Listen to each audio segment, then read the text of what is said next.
Hello बच्चों, कैसे हो आप सभी। तो चलो स्टार्ट करते हैं इक्विलिब्रियम का। ठीक है, लेक्चर नंबर फर्स्ट रहेगा। तो पहले वाले लेक्चर में इक्विलिब्रियम में हम लोग केमिकल इक्विलिब्रियम को पढ़ेंगे, क्योंकि जो अपना इक्विलिब्रियम होता है वो दो पार्ट में होता है। पहला होता है केमिकल इक्विलिब्रियम और दूसरा अपना आयनिक इक्विलिब्रियम। तो आज के क्लास में हम लोग केमिकल इक्विलिब्रियम पढ़ेंगे, फिर अगले क्लास में हम लोग केमिकल इक्विलिब्रियम को देखेंगे। ठीक है, तो चलिए स्टार्ट करते हैं। तो पहले डिफिनेशन से बात करते हैं। वही बच्चे होंगे ना फिर से जो हाँ उस टाइम थे। हाँ वही थे। ठीक, उनको वो लेफ्ट नहीं किया मैंने, ज्वाइन ही हुआ जब से। हाँ ठीक, कोई दिक्कत। ठीक है, तो सबसे पहले हम लोग बात करते हैं इक्विलिब्रियम में अपना इक्विलिब्रियम क्या होता है, इसको समझते हैं।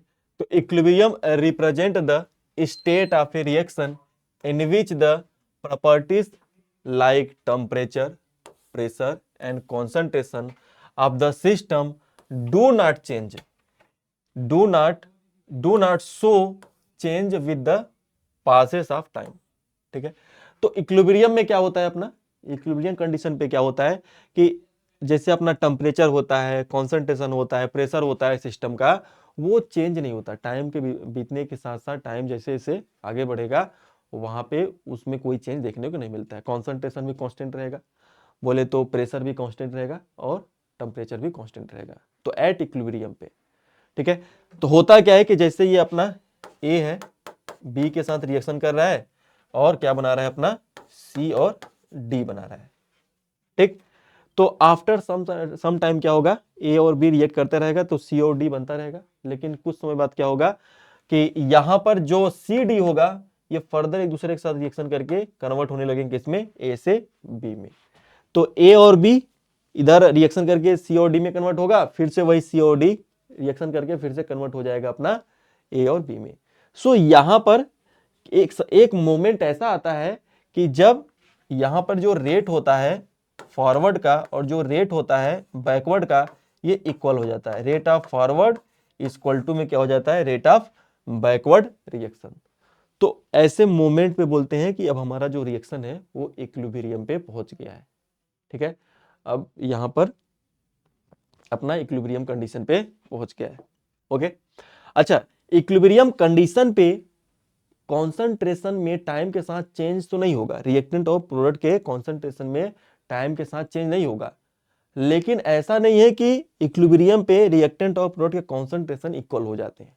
यहां पे ऐसा जरूरी नहीं है कि ए बी मतलब बोले तो रिएक्टेंट, कॉन्सेंट्रेशन ऑफ रिएक्टेंट और concentration of product that will be not equal to at equilibrium condition. Equilibrium पे कॉन्सेंट्रेशन कांस्टेंट, कॉन्सेंट्रेशन जो चेंज हो रहा होता है वो कांस्टेंट हो जाता है, लेकिन वहां पर ध्यान रखना है कि इक्वल नहीं होगा कॉन्सेंट्रेशन। ठीक है, सो इसी की हम लोग बात कर रहे हैं। सो यहां पे तो equilibrium exist in the reversible reaction. तो जो इक्विलिब्रियम होता है वो रिवर्सिबल रिएक्शन के लिए वैलिड होता है। ठीक है, जिसमें क्या होता है, फॉरवर्ड में भी रिएक्शन होता रहता है, बैकवर्ड में भी रिएक्शन होता है। ए से बी रिएक्शन करके फॉरवर्ड में कन्वर्ट हो रहा है, सी और डी बना रहा है, फिर से सी और डी रिएक्ट करके फिर से रिवर्स हो रहा है अपना ए और बी में। तो जब रेट जो होता है अपना दोनों इक्वल हो जाता है तो बोलते हैं अब ये जो सिस्टम है वो किस पे आ चुका है, इक्विलिब्रियम पे आ चुका है।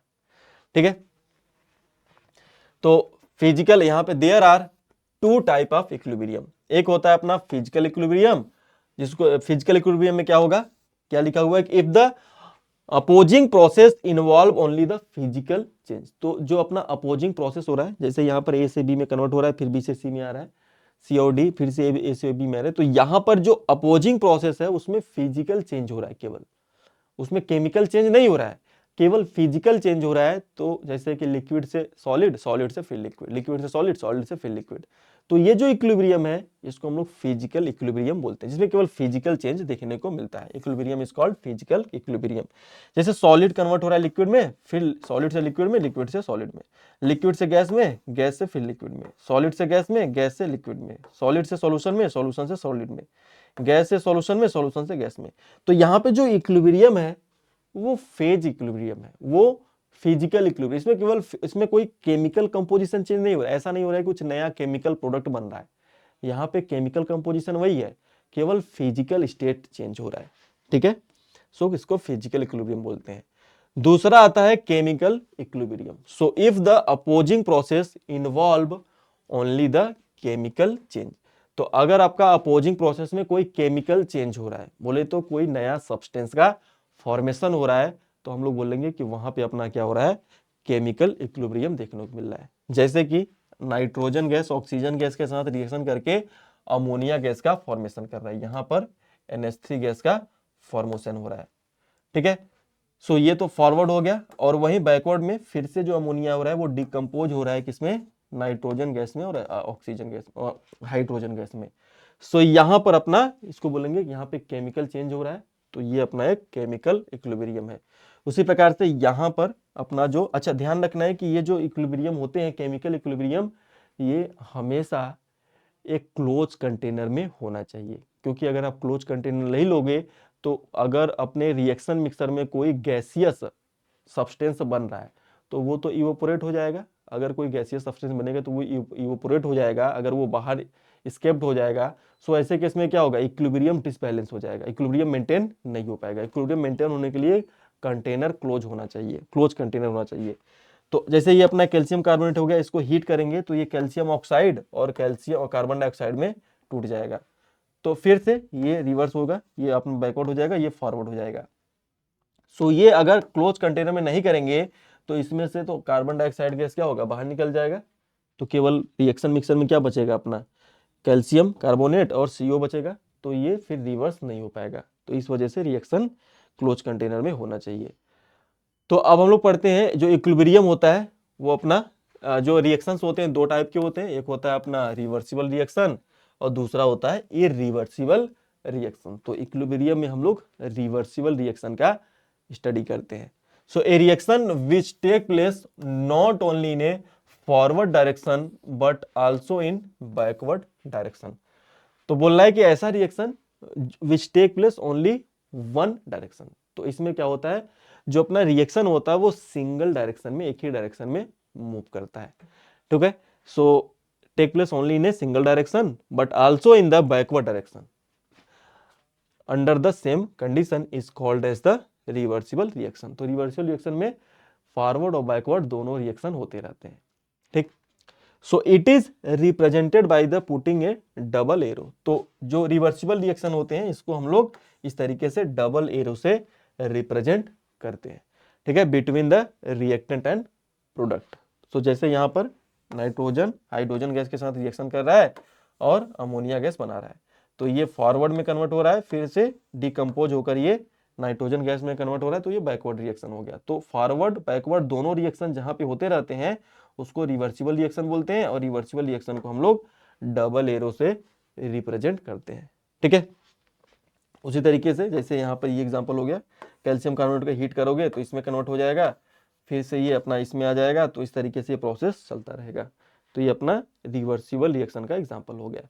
दूसरा आता है अपना इरिवर्सिबल रिएक्शन, जो एक ही डायरेक्शन में काम करता है, जो एक ही डायरेक्शन में मूव करता है। ठीक है, बैक नहीं होता उसका। इससे ये पता चलता है कि जो उसका प्रोडक्ट होता होगा वो काफी ज्यादा ही स्टेबल होता होगा, जिसके वजह से रिएक्शन हमेशा फॉरवर्ड रहता है। बैकवर्ड में आने का वजह यही होगा कि जो प्रोडक्ट बन रहा है वो क्या हो रहा है, जब प्रोडक्ट बनने के बाद वो अनस्टेबल है, जिसकी वजह से फिर से वो रिवर्स हो रहा है। ठीक, तो रिवर्सिबल रिएक्शन किसको बोलते हैं, reaction can not take place in the reverse direction. तो ऐसा रिएक्शन जो रिवर्स नहीं हो सकता। ठीक है, सो इसको हम लोग बोलते हैं reversible reaction. It means the product form do not react to back the reacted. तो जो प्रोडक्ट बन गया अब वो दोबारा बैक रिएक्शन नहीं करेगा।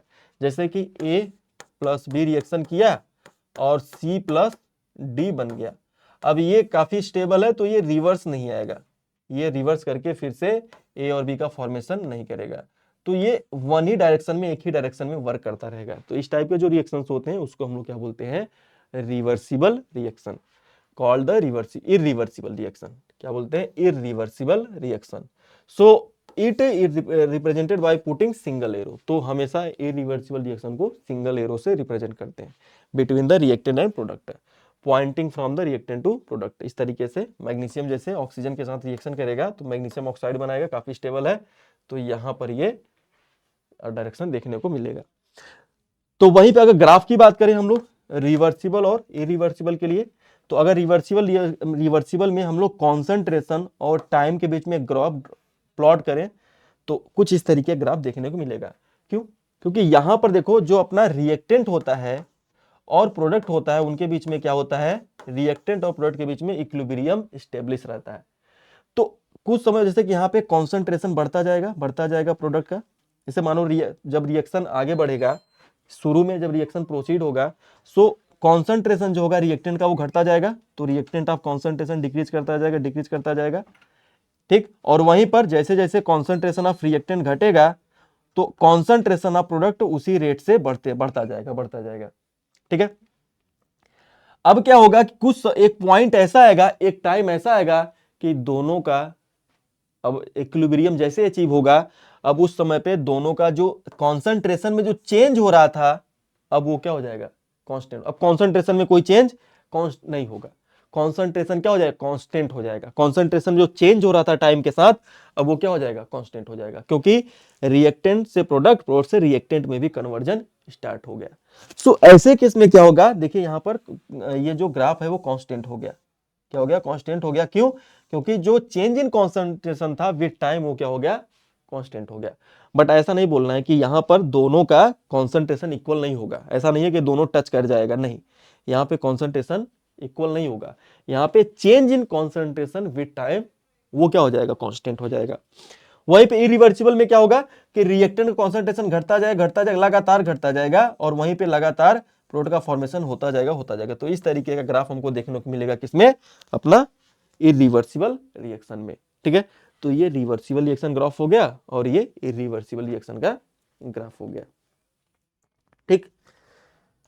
तो आगे बढ़ते हैं और अब नेक्स्ट है कैरेक्टरिस्टिक्स ऑफ फिजिकल इक्विलिब्रियम। तो फिजिकल इक्विलिब्रियम के क्या क्या प्रॉपर्टीज होते हैं, कैरेक्टरिस्टिक्स होते हैं, उसकी बात करते हैं। तो पहला है कि at equilibrium some observable properties of system become constant. तो फिजिकल इक्विलिब्रियम में क्या होता है कि जो ऑब्जर्वेबल प्रॉपर्टीज होती हैं वो कुछ समय बाद क्या हो जाती हैं, कांस्टेंट हो जाती हैं। जैसे टेम्परेचर हो सकता है, प्रेशर हो सकता है, ठीक है, कॉन्सेंट्रेशन हो सकता है, ये क्या हो जाएगा, कांस्टेंट हो जाएगा। Equilibrium involve gases can be attain only in the closed vessel. तो जो इक्विलिब्रियम होगा वो हमेशा एक क्लोज्ड कंटेनर में ही स्टेब्लिश होगा। अगर ओपन कंटेनर रहेगा तो अगर गैसियस मिक्सर है तो गैस तो इवोपोरेट हो जाएगा, तो इक्विलिब्रियम स्टेब्लिश नहीं हो पाएगा। तो ध्यान रखना है कि क्लोज कंटेनर होना चाहिए। Equilibrium is dynamic in nature. और जो इक्विलिब्रियम होता है ऐसा नहीं है कि दोनों का जो चेंज का रेट है, कॉन्सेंट्रेशन का चेंज का रेट है, अब वो कांस्टेंट हो गया, नहीं, वहां पे चेंज तो हो रहा है, रिएक्टेंट से प्रोडक्ट में कन्वर्जन हो रहा है, लेकिन उसी रेट से जो रिएक्टेंट प्रोडक्ट है वो कन्वर्ट हो रहा है रिएक्टेंट में। तो इसका मतलब मूवमेंट हो रहा है, वहां पे रिएक्टेंट से प्रोडक्ट में मूवमेंट तो हो रहा है, लेकिन उसी रेट से फिर से प्रोडक्ट से रिएक्टेंट में कन्वर्जन हो गया। तो यहां पर जो इक्विलिब्रियम स्टेब्लिश हो डायनामिक इक्विलिब्रियम होगा, क्योंकि यहां पर ऐसा नहीं है कि दोनों का रेट क्या हो गया है, मतलब बोले तो दोनों का मूवमेंट रुक गया है, वहां पे मूवमेंट चल रहा है, कन्वर्जन चल रहा है, ठीक है, लेकिन सेम रेट से चल रहा है। So at equilibrium the concentration of different substance become constant. तो इक्विलिब्रियम पे जो कॉन्सेंट्रेशन होता है of different substance become constant at a constant temperature. तो जो कॉन्सेंट्रेशन होता है वो कांस्टेंट हो जाता है, लेकिन ये नहीं सोचना है कि कॉन्सेंट्रेशन इक्वल हो जाता है, जरूरी नहीं है कि इक्वल हो जाए, हो भी सकता है, नहीं भी हो सकता, ठीक है। So the magnitude of the equilibrium constant represent the extent to which the process proceed before the equal is obtain, ठीक। सो ये बात के लिए फिजिकल का। अब बात करते हैं कैरेक्टरिस्टिक्स ऑफ केमिकल इक्विलिब्रियम का। सो एट ए इक्विलिब्रियम, जिसको हम लोग इस तरीके से रिप्रेजेंट करेंगे शॉर्ट में इक्यूएम से। So the concentration of each reactant and product become constant. तो इक्विलिब्रियम पे क्या होता है, रिएक्टेंट का और प्रोडक्ट का जो कॉन्सेंट्रेशन होता है वो कांस्टेंट हो जाता है, ठीक है। So at a equilibrium the rate of forward reaction become equal to the rate of backward reaction and hence equilibrium is dynamic in nature. तो बोल रहा है इक्विलिब्रियम पे ध्यान रखना है कि जैसे ये ए से बी में कन्वर्ट हो रहा है, ए से बी में कन्वर्ट हो रहा है, और ये फिर से बी जो है ए में कन्वर्ट हो रहा है, तो यहाँ पर रेट ऑफ फॉरवर्ड हो गया और ये रेट ऑफ बैकवर्ड हो गया। तो एट इक्विलिब्रियम पे क्या होगा, एट इक्विलिब्रियम पे क्या होगा यहाँ पर कि जो रेट ऑफ फॉरवर्ड होगा वो इक्वल टू हो जाएगा रेट ऑफ बैकवर्ड के, ठीक है। तो ये बात को ध्यान रखना है। अगला बोल रहा है कि the at equilibrium can achieve stabilized only if none of the product is allowed to the escaped out और separate out as a solid. ठीक है, सो ऐसा नहीं होना चाहिए कि इक्विलिब्रियम तभी स्टेबलाइज रहेगा जब आप जो उसमें जो गैस बनेगा प्रोडक्ट में वो escaped ना हो जाए। ठीक है, उसको क्लोज कंटेनर में रखना है, और ऐसा ना हो कि जो सॉलिड बन रहा है वो क्या हो जाए, सेपरेट आउट कर लिया जाए। अगर उसमें से आप सॉलिड बन रहा है कंपाउंड, जो अपना रिएक्टेंट अपना सॉलिड बनता जा रहा है प्रोडक्ट, और प्रोडक्ट आप निकालते जा रहे हो तो वहां पे अचीव नहीं हो पाएगा इक्विलिब्रियम। ठीक, so equilibrium can be attained from either direction. ठीक, so a catalyst does not alter the state of equilibrium only. तो बोल रहा है कि जो कैटलिस्ट होता है वो इक्विलिब्रियम के स्टेट को चेंज नहीं करता, ओनली इक्विलिब्रियम अटेन क्विकली। तो इक्विलिब्रियम जो कैटलिस्ट होता है वो इक्विलिब्रियम के स्टेट को चेंज नहीं करता, लेकिन इक्विलिब्रियम को जल्दी अचीव कराने में हेल्प करता है कि जल्दी से जल्दी इक्विलिब्रियम अचीव हो जाएगा। ओके, सो अगला है लॉ ऑफ मास एक्शन। तो इंपॉर्टेंट कॉन्सेप्ट है लॉ ऑफ मास एक्शन। तो ये क्या बोलता है कि this law was given by Guldberg and Waage, दो साइंटिस्ट थे, तो इसके ये बताए थे लॉ ऑफ मास एक्शन को। तो कंसीडर करते हैं एक रिएक्शन, जैसे कोई रिएक्शन है, रिएक्टेंट से कन्वर्ट हो रहा है प्रोडक्ट में, यहाँ पर अपना रिएक्टेंट जो है कन्वर्ट हो रहा है किसमें, प्रोडक्ट में। तो ध्यान रखना है कि जो रेट ऑफ कॉन्सेंट्रेशन होगा रिएक्टेंट का वो क्या होगा, इक्वल टू होगा किसके, डायरेक्टली प्रोपोर्शनल होगा rate of concentration of R के। ठीक है, और जितना ज्यादा कॉन्सेंट्रेशन होगा आर का, रेट उतना ही ज्यादा होगा। तो रेट जो हो जाएगा, अगर हम लोग प्रोपोर्शनलिटी को कांस्टेंट को हटाए तो यहाँ पर एक के आता है, रेट इक्वल टू में क्या हो जाता है, के इंटू में कॉन्सेंट्रेशन ऑफ आर।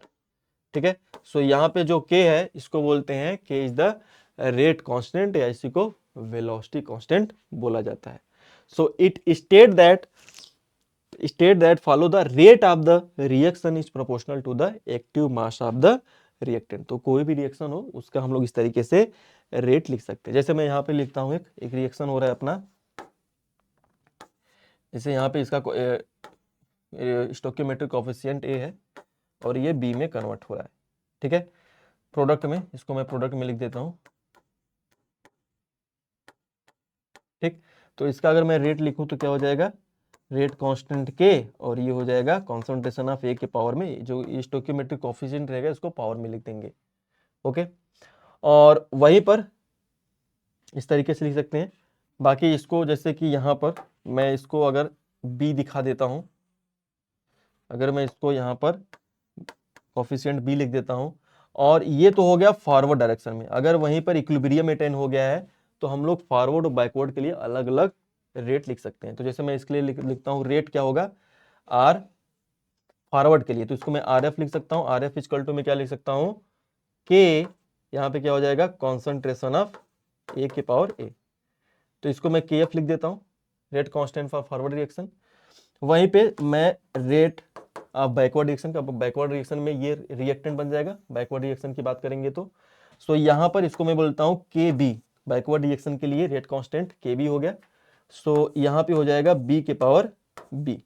ठीक, सो अगर मैं, जैसा कि हमको पता भी है कि एट इक्विलिब्रियम, अगर इक्विलिब्रियम अचीव हो जाए तो एट इक्विलिब्रियम पे क्या होता है अपना, एट इक्विलिब्रियम पे आर एफ जो होता है वो आर बी के इक्वल हो जाता है, rate of forward equal to rate of backward. So यहाँ पे हम लोग के एफ कॉन्सेंट्रेशन ऑफ ए के पावर ए इक्वल टू में लिख देंगे के बी कॉन्सेंट्रेशन ऑफ बी के पावर बी। ठीक है, और ध्यान रखना है कि के इक्विलिब्रियम जो होता है, के सी इसको बोलते हैं फॉर कॉन्सेंट्रेशन के लिए, ये अपना हम लोग होता है के F divide by K B. सो यहाँ से अपना आ जाएगा कॉन्सेंट्रेशन ऑफ ए के पावर ए, और ये बन जाएगा कॉन्सेंट्रेशन ऑफ बी के पावर बी। तो ये एक्सप्रेशन हम लोग केसी का इस तरीके से निकाल सकते हैं। ओके, सो अगला कि कंसीडर एक रिएक्शन, जैसे यहाँ पे रिएक्शन दिया हुआ है, इसका कोएफिशिएंट दिया हुआ है ए और बी, तो इसका अगर रेट लिखूं तो डायरेक्टली प्रोपोर्शनल होगा कॉन्सेंट्रेशन ऑफ ए के पावर ए एंड बी के पावर बी में। तो हम लोग प्रोपोर्शनलिटी कांस्टेंट को हटाएंगे तो यहाँ पे क्या आ जाएगा अपना, के बी आ जाएगा। So it state follows the rate of reaction is proportional to the product of the active mass of the reactant is related to the power of the its stoichiometric coefficient and represented by the balance chemical equation. तो balance chemical equation में जो stoichiometry होता है उसको हम लोग concentration के power में दिखाते हैं। ठीक है, ठीक। प्रोडक्ट का मतलब होता है मल्टीप्लीकेशन। ठीक है, ये ध्यान रखिएगा। तो आगे बढ़ते हैं हम लोग, और अब आगे बढ़ते हैं और बात करते हैं लॉ ऑफ केमिकल इक्विलिब्रियम का। लॉ ऑफ केमिकल इक्विलिब्रियम, तो जैसे यहाँ पे अपना एक केमिकल इक्विलिब्रियम दिया हुआ है, एक रिएक्शन। ठीक है, so according to active law of mass action, अभी हम लोग पढ़े थे, according to law of mass action हम लोग लिख सकते हैं rate of forward reaction directly proportional to होगा कॉन्सेंट्रेशन ऑफ ए, और यहाँ पे कॉन्सेंट्रेशन ऑफ ए के पावर ए और कॉन्सेंट्रेशन बी के पावर बी। तो रेट ऑफ फॉरवर्ड रिएक्शन के लिए यहाँ पर ये अपना क्या हो जाएगा, के एफ, इस कांस्टेंट को हटाएंगे फॉरवर्ड के लिए तो ये बन जाएगा के एफ, रेट कांस्टेंट पर फॉरवर्ड रिएक्शन इनटू ए के पावर ए बी के पावर बी। तो यहाँ पे के एफ क्या होगा, rate constant for the backward reaction या rate constant of the backward forward reaction. तो सेम इसी तरीके से इसका बैकवर्ड रिएक्शन की अगर हम लोग बात करें, इसका ये तो अपना फॉरवर्ड हो गया, इसको हम लोग रिवर्स भी दिखा देते हैं। यहाँ पर ये तो फॉरवर्ड है, इसका बैकवर्ड डायरेक्शन दिखा देते हैं ये। सो रेट ऑफ बैकवर्ड रिएक्शन का जो रेट ऑफ बैकवर्ड डायरेक्शन होगा डायरेक्टली प्रोपोर्शनल होगा कॉन्सेंट्रेशन। अब ये रिएक्टेंट बन जाएगा, अगर हम लोग बैकवर्ड की बात करेंगे तो ये रिएक्टेंट बन जाएगा। सो क्या हो जाएगा, concentration of X power X and Y के पावर वाई आ जाएगा। ठीक है, so rate of backward direction equal to, यहाँ प्रोपोर्शनलिटी कांस्टेंट को हटाएंगे तो के बी आ जाएगा। के बी क्या हो जाएगा, rate constant of backward reaction. So ये अपना के बी आ जाएगा और ये आ जाएगा। So where K B is the rate constant for backward reaction. ठीक है, सो जैसा कि हमें पता है कि इक्विलिब्रियम पे क्या होता है, रेट जो होता है फॉरवर्ड का और बैकवर्ड का इक्वल हो जाता है, तो इन दोनों को इक्वल कर दीजिए। के एफ ये हो जाएगा ए के पावर ए एंड बी के power B, K B equal to X power X and Y के पावर वाई हो जाएगा। और अभी हम लोग बात किए थे, और इसका अगर रेशियो ले यहाँ पे K F divide by K B तो क्या आ जाएगा, concentration of X power X Y power Y, और यहाँ पे कॉन्सेंट्रेशन बी पावर बी और एक पावर ए और B power B divide by. तो कांस्टेंट टेम्परेचर जो K F and K B are constant equilibrium, इसको हम लोग कांस्टेंट इक्विलिब्रियम के इक्यू लिखते हैं, also constant at constant temperature, this is called the equilibrium constant. इसको हम लोग केसी बोलते हैं। फॉर कॉन्सेंट्रेशन के लिए हम लोग इक्विलिब्रियम कांस्टेंट को केसी से रिप्रेजेंट करते हैं, और वहीं पे गैसियस के लिए हम लोग यूज करते हैं प्रेशर के टर्म में। अगर प्रेशर के टर्म में अगर हम लोग मेजर कर रहे हैं तो वहां पर केपी लिखते हैं। ठीक है, सो इस तरीके से हम लोग यहाँ पर लिख सकते हैं के सी इक्वल टू में क्या हो जाएगा, ए के पावर ए एंड बी के पावर बी हो जाएगा। उसी प्रकार यहाँ पे क्या हो जाएगा अपना एक्स के पावर एक्स एंड वाई के पावर वाई हो जाएगा। ठीक है, और ये इक्वल टू होता है किसके, K F divide by K B के। ठीक, तो प्रोडक्ट का divide by concentration of product divide by concentration of reactant. So equilibrium constant the product of the mole concentration of, अभी जो देखें हम लोग उसी का डिफिनेशन है, the product of the raised the power and equal to it stoichiometric coefficient divided by the product of the mole concentration of the reactant each raised to the power equal to the its stoichiometric coefficient. ठीक है, यहाँ पे ये power हो जाएगा stoichiometric coefficient at a constant temperature is called the equilibrium constant K equilibrium. ठीक है, so अगर वहीं पे फॉर गैसियस फेज हो, गैसियस फेज रिएक्शन हो, तो वहां पे हम लोग प्रेशर के टर्म में बात करेंगे। सो जैसे यहाँ पर ये अपना गैस हो गया, ये भी अपना गैस है, गैसियस यहाँ पे प्रोडक्ट भी बन रहा है, तो इक्विलिब्रियम पे उसी तरीके जैसे अभी हम लोग बात किए थे, यहाँ पे केपी हो जाएगा। केपी क्या लिखेंगे, जैसे केसी की बात किए थे वैसे केपी आ जाएगा, प्रेशर ऑफ द, यहाँ पे pressure of the reactant product का, प्रेशर ऑफ प्रोडक्ट एक्स के पावर एक्स और प्रेशर ऑफ वाई के power Y divide by pressure of A के power A and pressure of B के power B हो जाएगा। ठीक है, तो इस तरीके से ये प्रेशर के टर्म में हो गया, तो ये अपना केपी आ गया। Okay, so where P X and P Y and P A B are the partial pressure of gas X Y A B responsibility. ठीक है, रिस्पेक्टिवली, यहाँ क्या हो जाएगा, रिस्पेक्टिवली हो जाएगा।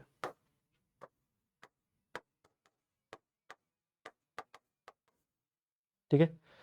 सो partial pressure of the gas A अगर निकालना है तो mole fraction of A into में टोटल प्रेशर से मल्टीप्लाई कर दीजिए, तो partial pressure of the air, जैसे आपको पार्शियल प्रेशर निकालना है ए का तो मोल फ्रैक्शन इनटू में टोटल प्रेशर से मल्टीप्लाई कर दीजिए। मोल फ्रैक्शन कैसे निकालते हैं, moles of A divide by total mole से डिवाइड कर दीजिए तो आ जाएगा मोल फ्रैक्शन ऑफ ए। ठीक है। अच्छा, ये रिलेशन काफी इंपॉर्टेंट है, इसको ध्यान रखिएगा।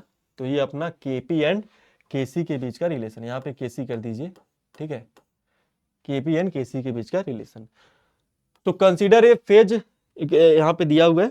ठीक है, और इसी तरीके से दोनों को हम लोग जैसे रीअरेंज करके ये फार्मूला डिराइव कर लेंगे। फार्मूला इंपॉर्टेंट है, ध्यान रखिएगा। क्या होता है, केपी इक्वल टू में केसी आर टी के पावर डेल्टा एन जी, ये होता है केपी और केसी के बीच का रिलेशन। और यहाँ पे डेल्टा एन जी क्या होता है, moles of gaseous moles of, ध्यान रखना है, gaseous moles of product minus में गैसियस मोल्स ऑफ रिएक्टेंट। ठीक है, इसको डेल्टा एन जी बोलते हैं। ओके, सो ये आपका रिलेशन बहुत इंपॉर्टेंट है, इस फार्मूले को ध्यान रखिएगा, केपी और केसी के बीच का रिलेशन। सो वेयर यहाँ पे लिखा भी होगा डेल्टा एन जी क्या है, moles of X plus Y minus में moles A plus B, moles of gaseous product and moles of gas reacted. तो यहाँ पे माइनस हो जाएगा, यहाँ पे ऐसे माइनस कर दीजिए। सो मोल्स ऑफ गैसियस रिएक्टेंट। ठीक है, तो case number different different case में हम लोग बात करते हैं कि हम लोग अभी केपी निकालें, क्या आया, केपी इक्वल टू में केसी क्या होता है, डेल्टा यहाँ पे आर टी के पावर डेल्टा एन जी। ठीक है, सो अगर डेल्टा एन जी का वैल्यू 0 हो जाए, तो अगर ये 0 हो जाएगा तो क्या आ जाएगा, केपी इक्वल टू में क्या हो जाएगा, केसी, और आर टी की पावर कितना हो जाएगा, 0 हो जाएगा। तो केपी इक्वल टू क्या हो जाएगा, केसी हो जाएगा।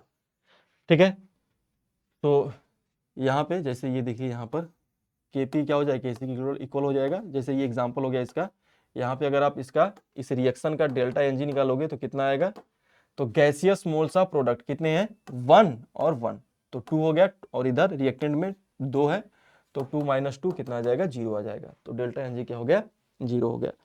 ठीक है, वहीं पे केस नंबर 2 में if delta n g is greater than 0, so ऐसे केस में केपी जो होगा वो केसी से ज्यादा हो जाएगा। तो अगर जैसे कि अपना केपी का वैल्यू जो हो गया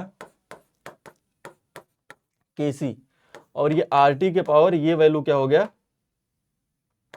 ये वैल्यू अगर इंक्रीज कर गया, डेल्टा एनजी वैल्यू अगर बढ़ जाएगा, तो ओवरऑल पूरा ये जो वैल्यू होगा बढ़ जाएगा। तो इसका मतलब बोल सकते हैं कि जो केपी होगा वो केसी से ज्यादा हो जाएगा। ठीक है, तो जैसे यहाँ पर इस रिएक्शन में देखेंगे तो केपी केसी से ज्यादा होगा, क्योंकि ध्यान दीजिए यहाँ पर मोल्स निकालें डेल्टा एनजी तो कितना आएगा, इसके लिए अगर डेल्टा एनजी निकालें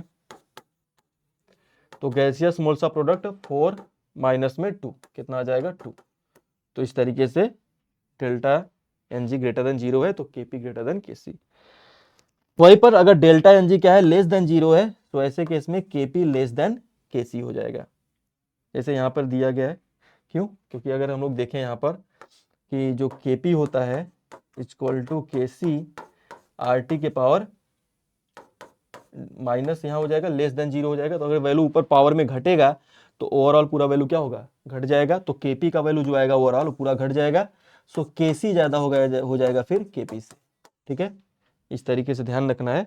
सो यहाँ पे जो एग्जांपल दिया है इसमें डेल्टा एनजी कितना हो जाएगा, -2, क्योंकि यहाँ पे कितना हो जाएगा अपना, ये 2 हो जाएगा, 2 माइनस, यहाँ निकाल भी देते हैं इसको, यहाँ पे ये 2 होगा बैलेंस करने के बाद, तो ये अपना 2 माइनस 4 कितना आ जाएगा, -2 आ जाएगा।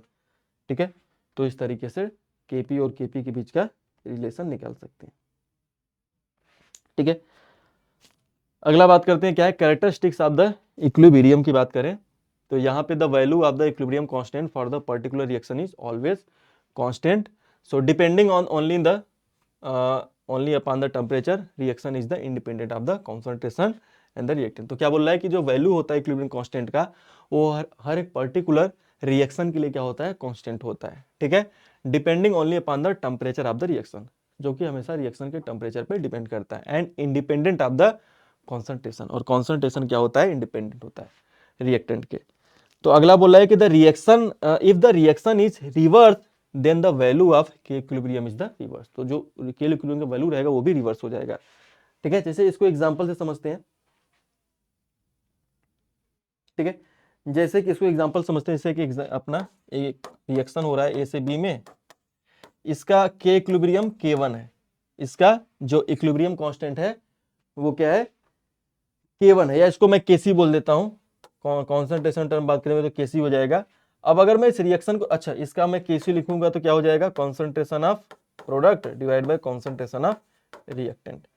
और वहीं पे अगर इस रिएक्शन को रिवर्स कर दूं तो ये क्या हो जाएगा, इस तरीके से लिख सकते हैं रिवर्स करके। तो अब इसका जो Kc डैश आएगा, इसका मैं अगर लिखूं Kc डैश क्या हो जाएगा, concentration of A divide by concentration of B. तो देखिए यहां पर ये क्या हो गया, रिवर्स हो गया। तो अगर हमको लिखना है तो इसको हम लोग ऐसे लिख सकते हैं, कॉन्सेंट्रेशन ऑफ बी, यहाँ पे कॉन्सेंट्रेशन ऑफ ए, और इसका वैल्यू कितना है 1/Kc। तो इसका मतलब रिएक्शन को रिवर्स करने से जो उसका इक्विलिब्रियम कांस्टेंट रहता है उसका वैल्यू भी रिवर्स हो जाता है। तो ये प्रॉपर्टी आप ध्यान रखिएगा। ओके, आगे बढ़ते हैं। अगला क्या बोल रहा है कि if the equation having the equilibrium constant के इज मल्टीप्लाइड बाय 2। तो अगर आप कोई केमिकल इक्विलिब्रियम के रिएक्शन में 2 से मल्टीप्लाई करते हो, ठीक है, तो equilibrium constant for new equation is square of के। तो जितने भी नंबर से मल्टीप्लाई करोगे वो उसके पावर में चला जाएगा। ठीक है, इसको ध्यान रखिएगा। जैसे यहां पर एक रिएक्शन दिया हुआ है, ठीक है, ये अपना इस रिएक्शन दिया हुआ है, तो अगर मैं इसका Kc लिखूं, अगर मैं क्या करता हूं इस रिएक्शन का Kc लिखूंगा तो क्या हो जाएगा, ये हो जाएगा अपना कॉन्सेंट्रेशन ऑफ बी इंटू में concentration of C divide by concentration of A के पावर 2। अब मैं क्या करता हूं इस रिएक्शन में 2 से मल्टीप्लाई कर देता हूं, तो ये हो जाएगा 4a और ये हो जाएगा 2b और ये हो जाएगा 2c हो जाएगा। ठीक है, तो यहाँ पे जो नया अपना के इक्विलिब्रियम आएगा, इक्विलिब्रियम कांस्टेंट, वो क्या हो जाएगा, ये हो जाएगा b के पावर 2 और ये हो जाएगा c के पावर 2 और ये हो जाएगा a के पावर 4। इसको मैं ऐसे लिख सकता हूँ यहाँ पर कि कॉन्सेंट्रेशन ऑफ b के power concentration of b into में concentration of c divide by concentration of a के पावर 2 के पावर होल स्क्वायर।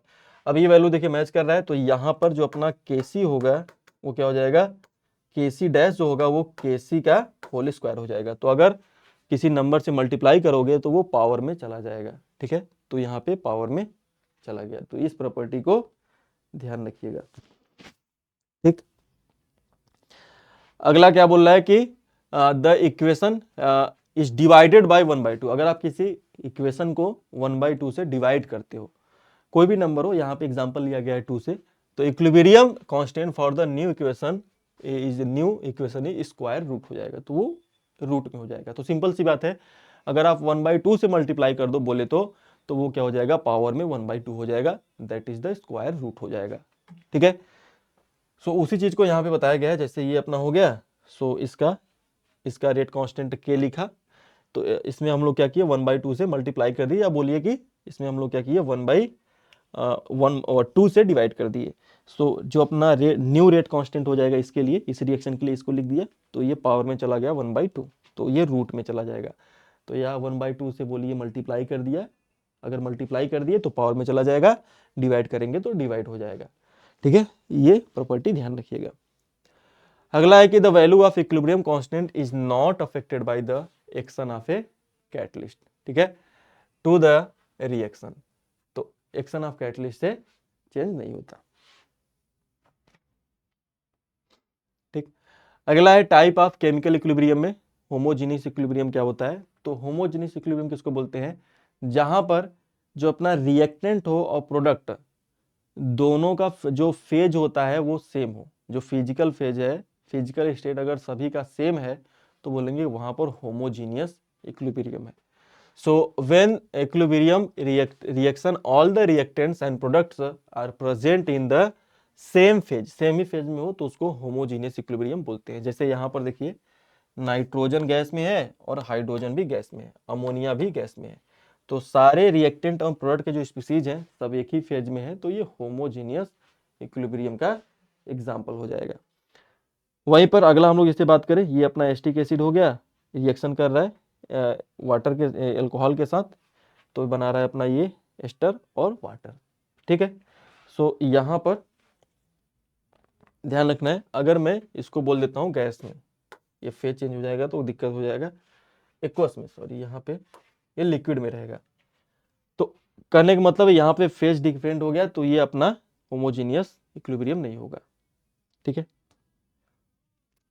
या फेज की बात करें, ये सारे लिक्विड में ही होंगे, एक्वस मीडियम में है तो ये अपना होमोजीनियस में आ जाएगा। अगला हेट्रोजीनियस इक्विलिब्रियम। तो हेट्रोजीनियस इक्विलिब्रियम मतलब सारे के सारे यहाँ पर जो रिएक्टेंट्स होंगे और प्रोडक्ट होंगे, किसी न किसी का फेज डिफरेंट होगा। सो यहाँ पे बोल रहा है कि when in an equilibrium reactions all the reactants and the products are present in two और more phase is called as the heterogeneous equilibrium. So जैसे यहाँ पर देखिए, कैल्शियम कार्बोनेट को हीट करेंगे, सॉलिड में है तो ये कन्वर्ट हो जाएगा कैल्शियम ऑक्साइड सॉलिड में और कार्बन डाइऑक्साइड गैस में। सो ये अपना सॉलिड में है और ये भी अपना सॉलिड में है, बट ये क्या है, गैस में है। तो ये आपका एक हेट्रोजीनियस इक्विलिब्रियम हो जाएगा, जिसमें किसी ना किसी एक रिएक्टेंट या प्रोडक्ट का फेज डिफरेंट रहेगा। ओके, वहीं पे इसमें बात करें तो यहाँ पे कार्बन सॉलिड में है, वाटर के साथ रिएक्शन करके ये गैस में है, तो यहाँ पे कार्बन सॉलिड में हो गया, तो ये भी अपना एक हेट्रोजीनियस इक्विलिब्रियम का एग्जांपल हो जाएगा। ओके, तो आगे बढ़ते हैं। अगला है एप्लीकेशन ऑफ इक्विलिब्रियम कांस्टेंट। तो predict the extent of reaction, the magnitude of equilibrium constant gives the relative amount of reactant and product. तो जो इक्विलिब्रियम कांस्टेंट होता है वो हमको बताता है relative amount of reactant and product के बारे में। ठीक है, so large the value of equilibrium constant so the forward reaction is favoured. ठीक है, तो अगर इक्विलिब्रियम कांस्टेंट का वैल्यू बहुत ही ज्यादा है तो वो फेवर करता है कि यहां पर रिएक्शन क्या हो रहा है, अपना फॉरवर्ड में हो रहा है।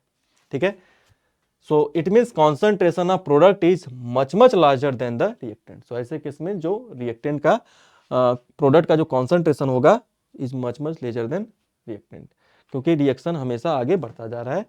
ठीक है, तो ये इसका ग्राफ हो गया। ओके, अगला बोल रहा है कि low value of equilibrium constant less than 10। तो क्या है, अगर 10 से कम है तो so that the equilibrium reaction is the favoured, it means concentration of reactant is much much larger than the reactant. तो बैकवर्ड रिएक्शन को फेवर करेगा। अगर वैल्यू बहुत ही लो है इक्विलिब्रियम कांस्टेंट का, तो इसका मतलब जो रिएक्शन है वो बैकवर्ड की तरफ जा रहा है, तो वहां पर रिएक्टेंट का अमाउंट क्या होगा, ज्यादा होगा। ठीक है, तो ये वाला देखिए ग्राफ देखने को मिलेगा यहाँ पर। ठीक है, इस तरीके का ग्राफ देखने को मिलेगा। और यहाँ पर देखिए, जब जब अपना 10 से ज्यादा होगा तो ये क्रॉस वाला ग्राफ देखने को मिलेगा, क्योंकि यहाँ पर प्रोडक्ट का अमाउंट काफी ज्यादा होगा, रिएक्टेंट का अमाउंट काफी कम होगा। और यहाँ पे रिएक्टेंट जो होगा उसका अमाउंट ज्यादा होगा, प्रोडक्ट का अमाउंट कम होगा। ओके, नेक्स्ट है कि intermediate value of the equilibrium. तो 10 के बीच में अगर लाई कर रहा है, ठीक है, तो intermediate value of equilibrium constant so that concentration of reactant and product are comparable. तो इसका मतलब अगर ये वैल्यू इक्वल हो जाए तो इसका मतलब उनका जो ये अपना जो कॉन्सेंट्रेशन है किसका, रिएक्टेंट और प्रोडक्ट का, दोनों क्या होंगे, लगभग इक्वल में होंगे। ठीक है, सो अब है नेक्स्ट यहाँ पे predicting the direction of the equilibrium reaction. तो रिएक्शन का जो इक्विलिब्रियम है उसका डायरेक्शन प्रिडिक्ट करने में हेल्प करता है। कैसे, जैसे यहाँ पर देखो, ये आपका रिएक्शन दिया हुआ है एक, तो at any stage of the reaction there then the outer then the stage of the chemical equilibrium the concentration ratio given by the expression of the law of chemical equilibrium is called as the concentration quotient. This is represented by QC and QC को हम लोग concentration quotient भी बोलते हैं। ठीक है, सो इस reaction का अगर मैं QC लिखूं तो क्या हो जाएगा, रिएक्शन कोशिएंट क्या हो जाएगा, कॉन्सेंट्रेशन ऑफ प्रोडक्ट x के power x and concentration of y के पावर y डिवाइड बाय क्या हो जाएगा, कॉन्सेंट्रेशन ऑफ a के पावर a एंड b के पावर b हो जाएगा। ठीक है, तो ये हो जाएगा अपना रिएक्शन कोशिएंट। ठीक, तो जो हम लोग रिएक्शन कोशिएंट निकालते हैं, ये हम लोग रिएक्शन के किसी भी टाइम पे निकालते हैं, किसी भी टाइम पे कैलकुलेट कर लेते हैं, तो उसको हम लोग रिएक्शन कोशिएंट बोलते हैं। किसी भी टाइम पे कैलकुलेट करते हैं वो रिएक्शन कोशिएंट होता है। लेकिन जब हम लोग इक्विलिब्रियम पे कैलकुलेट करते हैं तो वो अपना इक्विलिब्रियम कांस्टेंट होता है, जिसको हम लोग केसी से रिप्रेजेंट करते हैं। और जो एनी टाइम पे कैलकुलेट करते हैं उसको क्यूसी बोलते हैं, और जो केवल इक्विलिब्रियम के टाइम पे कैलकुलेट करते हैं उसको हम लोग इक्विलिब्रियम कांस्टेंट केसी बोलते हैं। तो ये फर्क होता है केसी और क्यूसी में। सो अगर केसी इक्वल हो जाए, केसी का वैल्यू अगर क्यूसी के इक्वल हो जाए, so then reaction is in equilibrium. तो इसका मतलब क्या हो गया कि रिएक्शन क्या है, इक्विलिब्रियम पे है। ठीक है। और अगर केसी जो है वो अपना क्यूसी जो है केसी से बहुत ही ज्यादा है, केसी का वैल्यू क्यूसी से बहुत ही ज्यादा है, इसका मतलब जो क्यूसी है वो केसी से बहुत आगे निकल गया है, तो ऐसे केस में it tend to decrease so become equal to the K C. As a result the reaction will proceed in the backward direction, क्योंकि जो अपना केसी है वो जो क्यूसी है वो केसी से बहुत आगे चला गया है, तो अब रिएक्शन बैकवर्ड हो रहा है। ओके। और वहीं पर अगर केसी लेस देन है क्यूसी से, तो reaction will tend to the increase. As a result the reaction will proceed in the forward direction.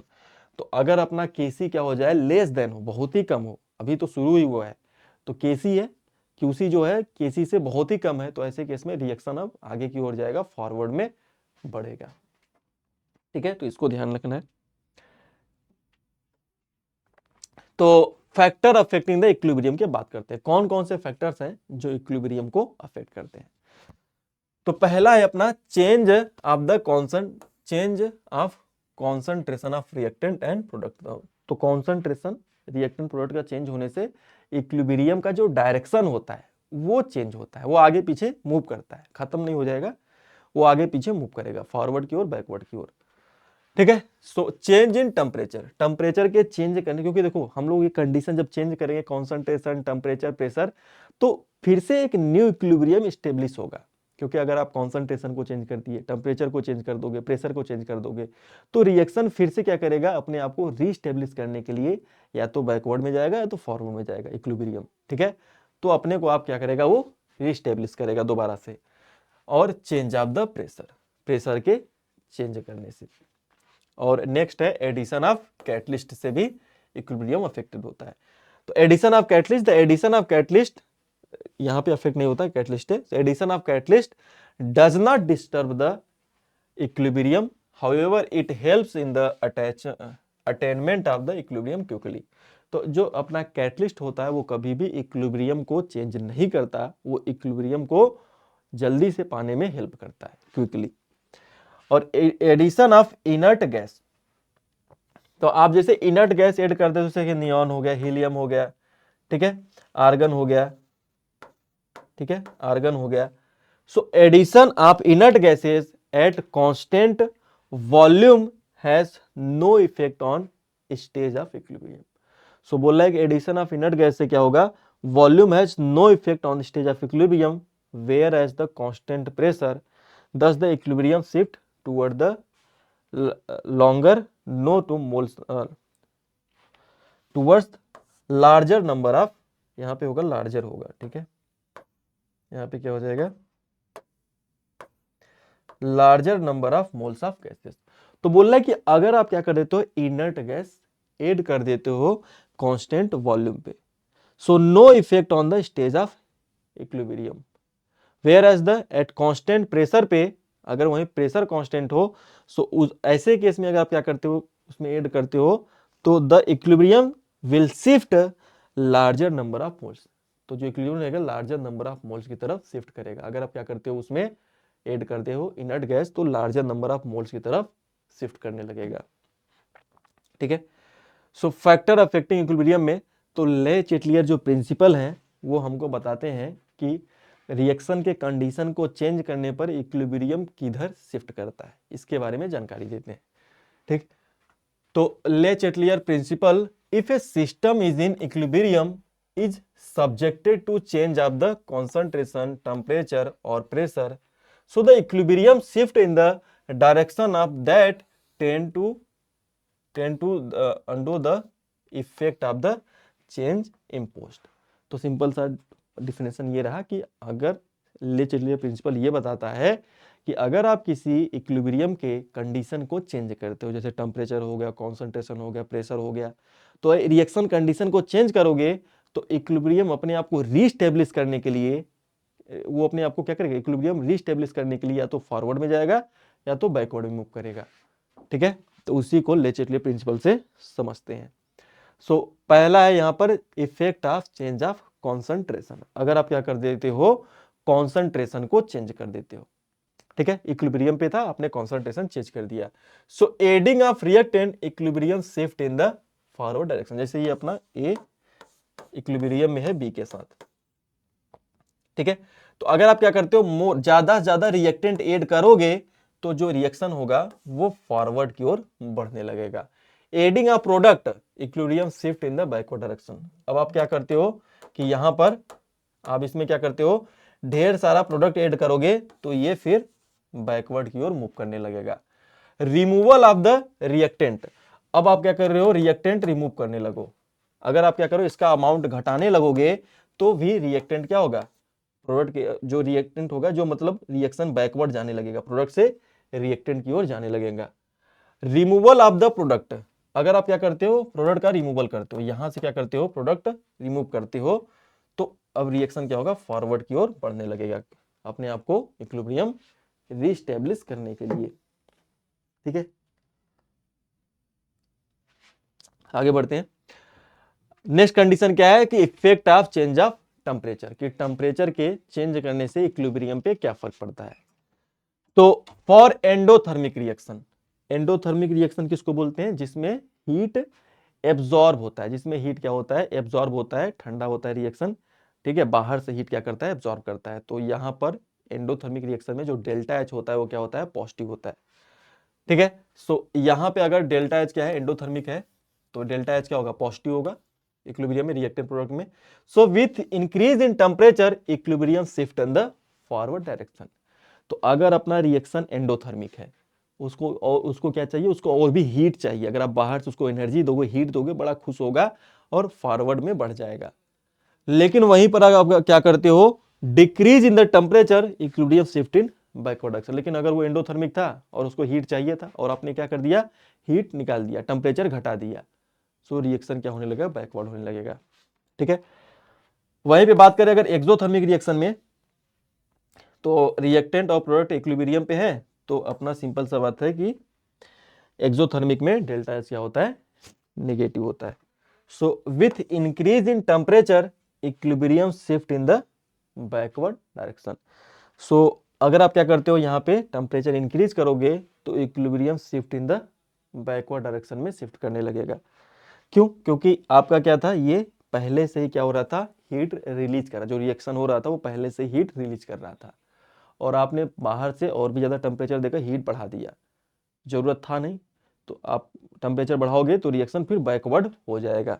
ठीक है, और with decrease in the equilibrium reaction shift in the forward direction. तो exothermic reaction है, पहले से heat release कर रहा है और आप हीट रिलीज कर रहा है, तो वहां टेम्परेचर घटाओगे तो रिएक्शन फॉरवर्ड में आगे बढ़ जाएगा। ठीक है, तो ये फैक्टर सबको ध्यान रखना है।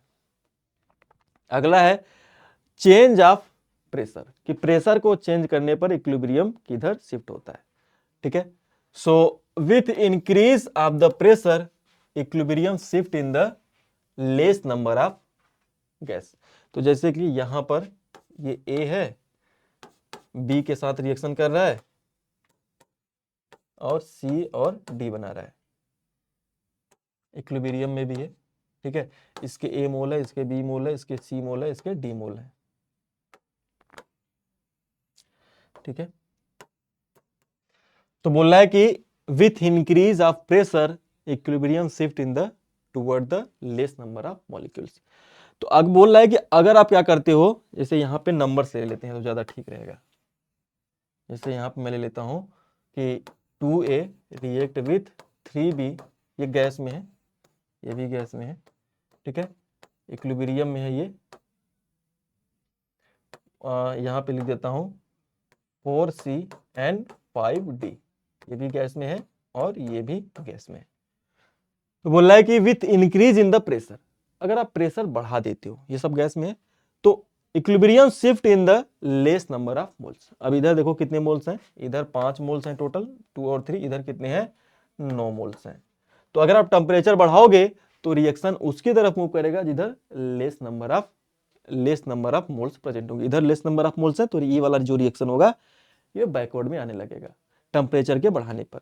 वहीं पर with decrease in the pressure equilibrium shift in the larger number of molecule. वही प्रेशर अगर आप घटा रहे हो तो लार्जर नंबर ऑफ मॉलिक्यूल की तरफ अगर आप क्या करते हो प्रेशर डिक्रीज करोगे तो equilibrium shift in the larger number of moles. तो ऐसे केस में जो equilibrium larger number of mole की तरफ बढ़ेगा। तो इसका मतलब यहाँ पर ये 5 है 9 है तो 9 से 5 से 9 की ओर बढ़ेगा मोर नंबर ऑफ। ठीक है, if number of moles of gases reactant and product are equal so no effect of pressure observed on the equilibrium. तो अगर दोनों इक्वल हो जाएंगे तो कोई इक्विलिब्रियम पे चेंज नहीं होगा। सो इफेक्ट ऑफ जो वॉल्यूम होता है वो अपोजिट होता है प्रेशर के। तो जो प्रेशर हम लोग सीखे हैं उसी का अपोजिट होगा वॉल्यूम के लिए। तो वॉल्यूम में क्या होगा कि अगर आप वॉल्यूम क्या करते हो घटाते हो, अगर आप वॉल्यूम घटाओगे तो रिएक्शन क्या होगा मोर नंबर ऑफ मोल्स में बढ़ेगा। अगर वहीं पे वॉल्यूम अगर आप क्या करते हो आप बढ़ाते हो तो ऐसे केस में इक्विलिब्रियम जो होगा वो स्मॉल नंबर वाले मोल्स में आगे बढ़ेगा। ठीक है, तो इस तरीके से हम लोग इसको समझ सकते हैं। ठीक, तो आगे बढ़ते हैं। ओके, सो ये क्वेश्चन है, इसको ट्राई कीजिए एक बार।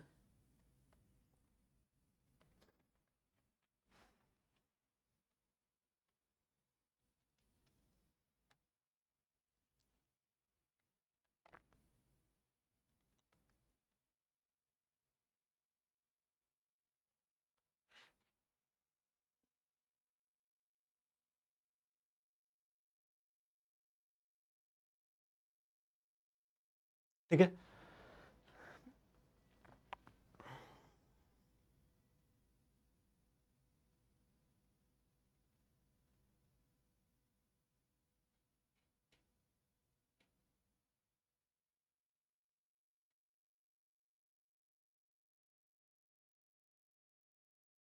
ठीक, क्या बोल रहा है for a reaction what will be the effect on equilibrium, condition दिया हुआ है। सो जैसे यहाँ पर 2 mole of N2O react with O2 and it produce 4 mole of NO, ये गैस में है। तो यहाँ पर प्रोडक्ट साइड में रिएक्टेंट साइड में टोटल मोल्स कितने हैं 3 मोल है और रिएक्टेंट साइड में टोटल मोल्स कितने हैं 4 है। ठीक, तो अगर आप वॉल्यूम पहला बोल रहा है कंडीशन में कि अगर आप वॉल्यूम इंक्रीज करें तो हमको अपोजिट सोचना है किसके प्रेशर के, कि अगर हम लोग वॉल्यूम बढ़ा रहे हैं इसका मतलब प्रेशर घटा रहे हैं। तो प्रेशर अगर घटाएंगे तो किधर मूव करेगा मोर नंबर ऑफ मोल्स की तरफ। तो यहां से 3 से 4 की ओर जाएगा तो इसका मतलब फॉरवर्ड में जाएगा रिएक्शन, क्या जाएगा फॉरवर्ड में। ठीक है, दूसरा बोला है टेम्परेचर डिक्रीज। देखिए यहां पर इसका वैल्यू यहां पर ये पॉजिटिव में होगा, डेल्टा एच पॉजिटिव होगा। तो बी नंबर में बोल रहा है कि अगर पॉजिटिव है डेल्टा एच मतलब एंडोथर्मिक होगा रिएक्शन,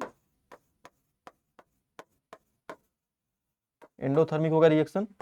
तो एंडोथर्मिक में अगर आप टेम्परेचर घटाओगे तो रिएक्शन बैकवर्ड हो जाएगा। तो यहां पे क्या हो जाएगा बैकवर्ड होगा। ठीक, तो ये कंडीशन होगा।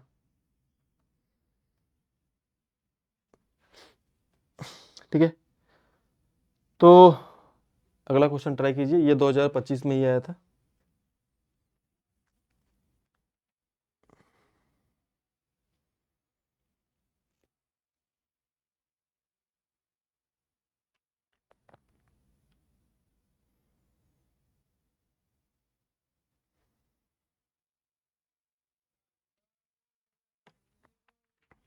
क्या बोल रहा है, बोल रहा है फॉर ए रिएक्शन, यहाँ पे रिएक्शन दिया हुआ है, backward reaction rate constant is higher than the forward reaction rate by the 2500 से। तो इसका मतलब जो केसी दिया हो, केसी क्या होता है के F divide by K B होता है। तो इसका जो रेट कांस्टेंट बैकवर्ड जो है वो 2500 टाइम्स है के एफ से, इसका मतलब 1/2500 हो जाएगा Kc। तो हमसे पूछ रहा है कि बताओ रेट ऑफ यहाँ पे Kp फॉर द टेम्परेचर 1000 पे, 1000 टेम्परेचर पे Kp का वैल्यू क्या होगा। तो अभी हम लोग फॉर्मूला पढ़े थे Kp इक्वल टू में क्या होता है, Kc RT के पावर डेल्टा Ng होता है। डेल्टा Ng कितना हो जाएगा इस रिएक्शन के लिए, डेल्टा Ng कितना होगा 2 - 1 कितना हो जाएगा 1। तो यहाँ पे 1 रख दीजिए। Kc का वैल्यू कितना हो जाएगा 1/2500 इंटू में R कितना हो जाएगा, यहाँ पे पावर में 1 हो जाएगा तो R कितना रखेंगे, यहाँ पे दिया हुआ है R का वैल्यू 0.0831 और टेम्परेचर कितना रखना है 1000। ठीक है, तो इसको सॉल्व करेंगे। जब इसको सॉल्व करते हैं तो ये वैल्यू निकल के आता है Kp का 0.033, ये Kp का वैल्यू हो जाएगा। ठीक, तो ए वाला ऑप्शन क्या हो जाएगा, करेक्ट हो जाएगा। ओके, सो अगला क्वेश्चन ट्राई कीजिए।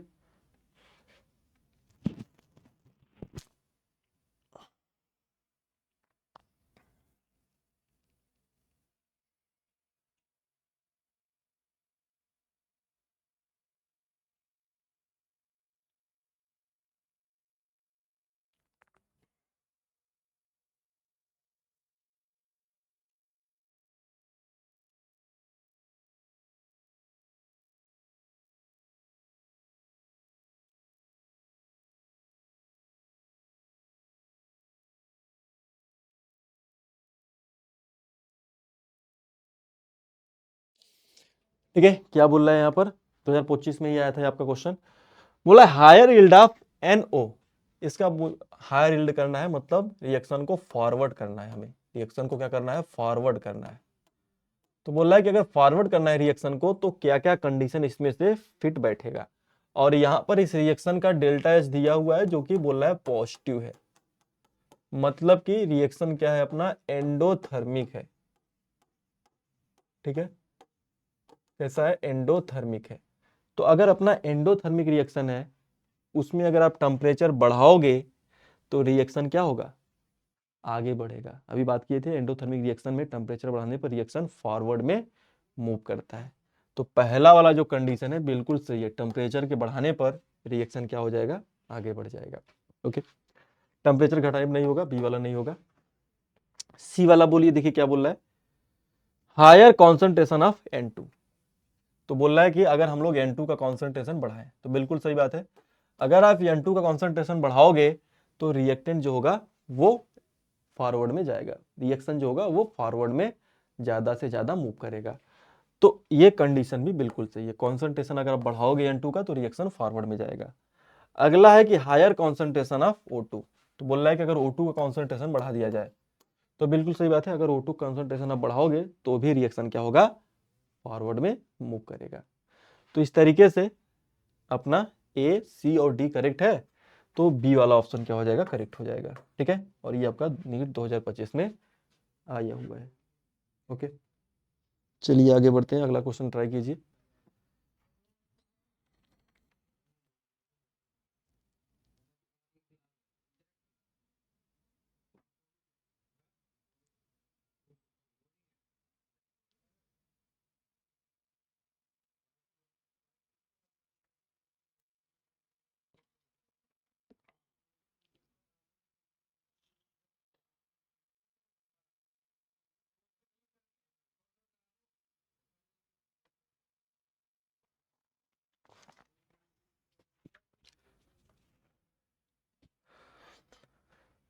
अगला क्या बोल रहा है कि for the reaction in equilibrium, यहाँ पे दिया हुआ है reaction is favoured in the forward direction only. तो बोल रहा है किस कंडीशन पर रिएक्शन फॉरवर्ड डायरेक्शन में मूव करेगा। पहला बोल रहा है कि यहाँ पर यूज ऑफ कैटलिस्ट, तो कैटलिस्ट के यूज करने से रेट का जो अपना इक्विलिब्रियम कांस्टेंट होता है वो नहीं चेंज होता, इक्विलिब्रियम नहीं चेंज होता है। ठीक है, decrease in the concentration of N2, तो अगर आप N2 का कॉन्सेंट्रेशन घटाओगे तो रिएक्शन बैकवर्ड हो जाएगा। ठीक है, फॉरवर्ड नहीं होगा, तो यहाँ पे दूसरा वाला इनकरेक्ट हो जाएगा। तीसरा बोल रहा है कि लो प्रेशर, प्रेशर अगर क्या कर दिया जाए, लो कर दिया जाए। देखिए जब प्रेशर हम लोग लो करते हैं तो रिएक्शन उधर मूव करता है जिधर क्या होते हैं, हायर नंबर ऑफ मोल्स होते हैं। तो यहाँ पर 2 मोल्स है, यहाँ पे 4 मोल्स है, तो रिएक्शन हायर की तरफ मूव करने लगेगा, तो कॉन्सेंट्रेशन जो होगा घटने लगेगा अमोनिया का, रिएक्शन बैकवर्ड हो जाएगा। तो ये कंडीशन भी नहीं करेक्ट होगा, सी वाला भी नहीं करेक्ट होगा। ठीक है, तो इस तरीके से अपना लास्ट वाला बोल रहा है कि हाई प्रेशर, तो देखो प्रेशर जब बढ़ाते हैं तो रिएक्शन उधर मूव करता है जिधर low number of less number of moles present होते हैं। तो यहाँ पर 2 है, इधर 4 है, तो रिएक्शन फॉरवर्ड जाएगा। लो टेम्परेचर, अगर अपना एक्सोथर्मिक है, डेल्टा एच क्या है, नेगेटिव है, एक्सोथर्मिक है, तो एक्सोथर्मिक रिएक्शन में टेम्परेचर क्या होता है, घटाने पर रिएक्शन फॉरवर्ड में जाएगा, तो बिल्कुल सही है, फॉरवर्ड जाएगा। तीसरा है हाई कॉन्सेंट्रेशन ऑफ H2, तो बिल्कुल सही बात है, अगर आप H2 का कॉन्सेंट्रेशन बढ़ाओगे तो ऐसे केस में क्या होगा, रिएक्शन फॉरवर्ड में जाएगा। तो यहाँ पर तीनों कंडीशन बिल्कुल करेक्ट है, तो डी वाला ऑप्शन अपना क्या होगा, करेक्ट हो जाएगा। तो आप यहाँ पे देख सकते हो एक चीज कि ले चटली प्रिंसिपल से बहुत सारे क्वेश्चन आते हैं, तो यहाँ पे मैं उन्हीं चीजों का डिस्कशन किया जो कि एग्जाम के पॉइंट ऑफ व्यू से इंपॉर्टेंट है, जो एग्जाम में सबसे ज्यादा क्वेश्चन आते हैं, उसी के बातें कर रहे हैं। तो अपना डी ऑप्शन करेक्ट हो जाएगा। ठीक है, इसको देखिए,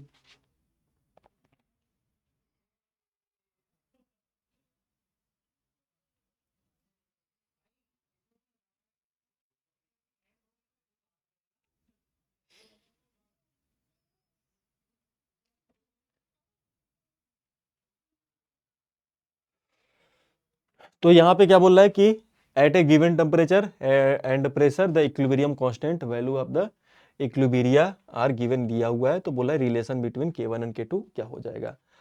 अब अगर आप ध्यान से देखो, ये रिएक्शन आपका, इस रिएक्शन को क्या किया गया है, एक तो रिवर्स किया गया है, उसके बाद 1/2 से मल्टीप्लाई किया गया है।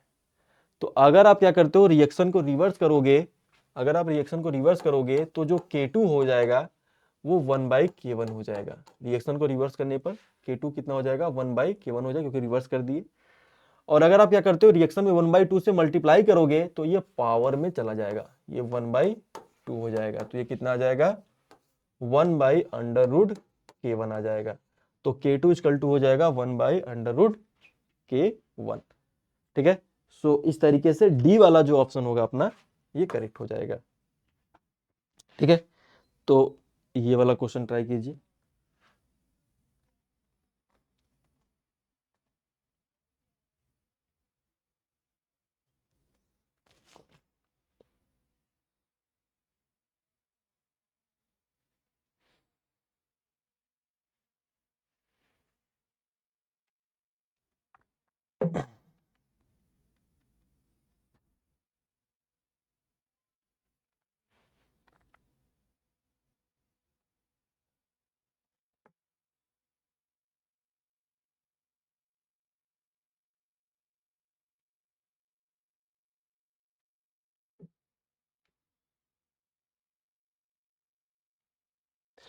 ठीक है, तो इसमें क्या बोल रहा है कि in which of the following equilibria Kp and Kc are not equal. तो अभी हम लोग Kp और Kc का रिलेशन पढ़े थे। Kp इक्वल टू में क्या होता है, Kc RT के पावर डेल्टा Ng। तो जिसमें भी डेल्टा Ng की वैल्यू 0 होगा, वहां पे Kp इक्वल टू क्या हो जाएगा, Kc हो जाएगा। तो चेक करते हैं किसमें 0 है। तो यहाँ पे अगर जिसमें इक्वल हो जाएगा, ठीक है, डेल्टा Ng, इसमें पूछ रहा है किसमें इक्वल नहीं होगा। ठीक है, तो पहला वाला अगर हम लोग देखें यहाँ पर, तो इसमें अगर हम लोग चेक करें डेल्टा Ng कितना आएगा अपना, सो 2 - 1 कितना आ जाएगा, 1। तो इसमें Kp और Kc इक्वल नहीं होगा, तो पहला ऑप्शन क्या हो जाएगा, करेक्ट हो जाएगा। दूसरा में निकालेगा डेल्टा Ng, तो कितना आएगा, 2 - 2 0 आ जाएगा। तो यहाँ पर अपना Kp और Kc इक्वल हो जाएगा, तो बी नहीं होगा। इसमें अगर हम लोग डेल्टा Ng निकालें तो कितना हो जाएगा, 2 - 2, ये भी 0 आ जाएगा, तो ये वाला भी नहीं होगा। इसमें डेल्टा Ng निकालें तो कितना आएगा, यहाँ पे 2 - 2, तो यहाँ पे भी 0 हो जाएगा, तो ये वाला भी ऑप्शन नहीं होगा। तो ए ऑप्शन क्या हो जाएगा, करेक्ट हो जाएगा। अगला क्वेश्चन ट्राई कीजिए।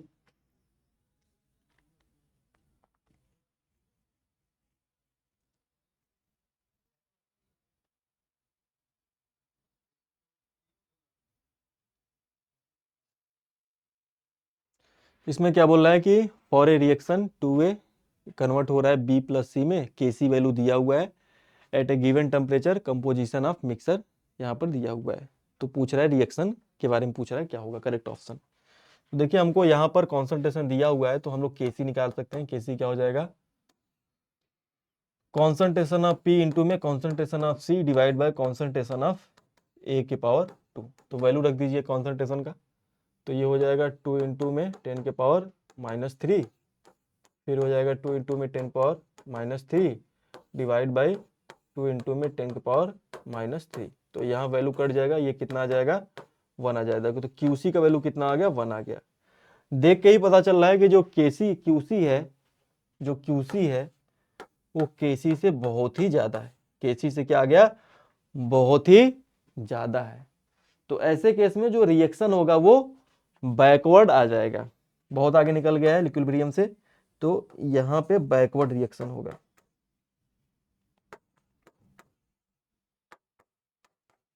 ठीक है, तो कौन सा ऑप्शन हो जाएगा, रिएक्शन है इक्विलिब्रियम, बोला है reaction has tendency to go back in forward, बोला है reaction has tendency to go back in the backward direction. तो सी ऑप्शन करेक्ट हो जाएगा। अगला बोला है reaction has gone in the completion of the forward direction, तो C option correct होगा।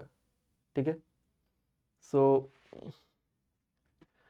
ये क्वेश्चन, इसको आप लोग ट्राई कीजिएगा। ठीक, एक क्वेश्चन ये है, इसको ट्राई कीजिए।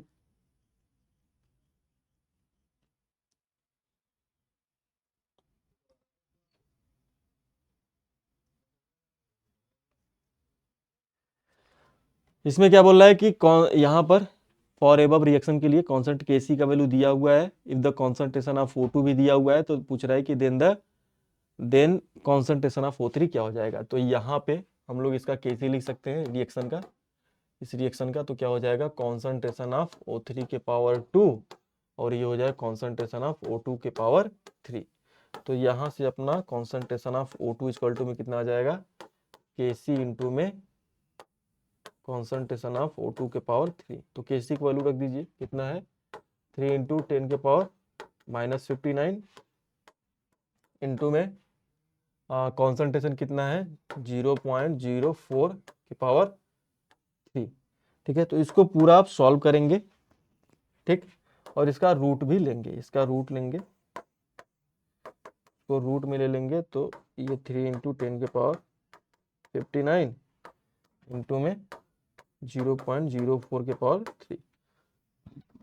ठीक है, इसको सॉल्व करेंगे तो अपना वैल्यू निकल के आता है 4.38 इंटू 10 के पावर -34।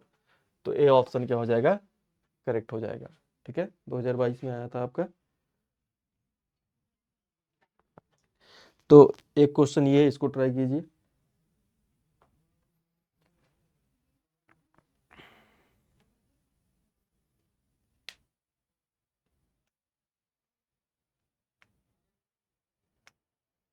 इसमें क्या बोल रहा है कि Kp for the following reaction इस 3 दिया हुआ है, तो बोल रहा है कि Kc क्या होगा इस रिएक्शन के लिए। तो अभी हम लोग फार्मूला पढ़े हैं Kp, देखिए Kp Kc से बहुत क्वेश्चन आ रहा है, ध्यान दीजिएगा। यहाँ पे RT के पावर कितना होता है, डेल्टा Ng होता है। तो Kp का वैल्यू 3 दिया हुआ है, Kc निकालना है, R का वैल्यू दिया हुआ है 0.083। ठीक है, और यहाँ पर आपका टेम्परेचर भी दिया हुआ है 1000, टेम्परेचर 1000 दिया हुआ है। और ये वैल्यू कितना हो जाएगा डेल्टा Ng, यहाँ पे रिएक्शन के लिए कैलकुलेट कीजिए, कितना आ जाएगा 1, 2 - 1 कितना हो जाएगा 1 आ जाएगा। सो यहाँ से Kc कैलकुलेट कर लेंगे, 3 डिवाइड बाई 0.083 इंटू 1000। ओके, इसको कैलकुलेट करेंगे तो अपना आंसर निकल के आता है 3.6, यहाँ पे आता है 3.6 इंटू 10 के पावर -2। तो सी वाला ऑप्शन अपना करेक्ट हो जाएगा। ओके, एक ये लास्ट क्वेश्चन है। क्या बोल रहा है कि विच of the following condition will favour the maximum formation of product in the reaction. तो आप देख सकते हैं एक ले-चिटलियर प्रिंसिपल और एक तो Kp इक्वल टू में Kc RT power delta Ng, इन दोनों से काफी सारे क्वेश्चन आए हुए हैं, ध्यान रखिएगा इसको। तो यहाँ पे इस रिएक्शन का डेल्टा एच नेगेटिव है, मतलब एक्सोथर्मिक रिएक्शन है। तो अगर ये एक्सोथर्मिक रिएक्शन है तो टेम्परेचर को घटाओगे तो रिएक्शन फॉरवर्ड होगा, ठीक है। मैक्सिमम फॉर्मेशन करना है प्रोडक्ट का, तो यहाँ पे लो टेम्परेचर कर दो और प्रेशर हाई कर दो, क्योंकि प्रेशर अगर आप क्या कर दोगे, बढ़ाओगे, तो रिएक्शन क्या होगा, हायर से lower number of moles of product में फॉरवर्ड होगा, लोअर नंबर ऑफ मोल्स में मूव करेगा। तो इस तरीके से ए वाला ऑप्शन क्या होगा, करेक्ट होगा, low temperature and high pressure. Okay, so यहाँ पे और भी क्वेश्चन आए हुए हैं सेम इसी पैटर्न पे, आप लोग इसको ट्राई कीजिएगा, ठीक है। काफी अच्छे क्वेश्चंस हैं, लेकिन ध्यान रखना है वही सेम फार्मूले पर सब क्वेश्चन आए हुए हैं, ठीक। So thank you so much. यहाँ पे हम लोग अपना केमिकल इक्विलिब्रियम खत्म के लिए, अगले क्लास में हम लोग अपना आयनिक इक्विलिब्रियम को पढ़ेंगे, ठीक है। तब तक के लिए धन्यवाद, टाटा बाय बाय।